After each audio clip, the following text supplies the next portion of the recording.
கார்த்திகை மாத ராசி பலன்கள் பார்க்கும்போது இந்த ஆங்கில தேதி ரீதியாக நவம்பர் மாதம் 25, 26, 27, 28, டிசம்பர் 2, 3, 6, 7, 12, 13, 14, 15ஆம் தேதியில் சந்திராபலம் உள்ள நாட்கள் ஆகியால் நீங்கள் அந்த நாட்களில் சுப காரியங்கள், முக்கியமான காரியங்கள், புதிய காரியங்களை செய்து மேன்மை பெறுங்கள்.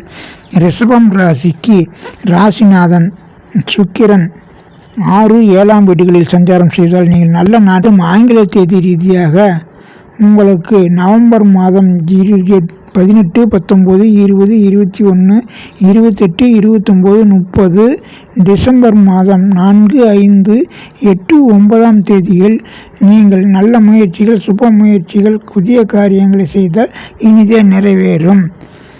மிதுனம் ராசிக்கு ராசிநாதன் புதன் 4, 5ஆம் வீடுகளில் சஞ்சாரம் செய்வதால் ஆங்கில தேதி ரீதியாக நவம்பர் மாதம் 20, 21, 22, 23, 24ஆம் தேதிகளும், டிசம்பர் 1, 2, 3 மற்றும் 30ஆம் தேதிகளும், 6, 7, 10, 11ஆம் தேதிகளும் உங்களுக்கு சந்திராபலம் உள்ளதால் புதிய காரியங்கள், முக்கியமான காரியங்கள், சுப காரியங்களை செய்து நன்மை பெறலாம்.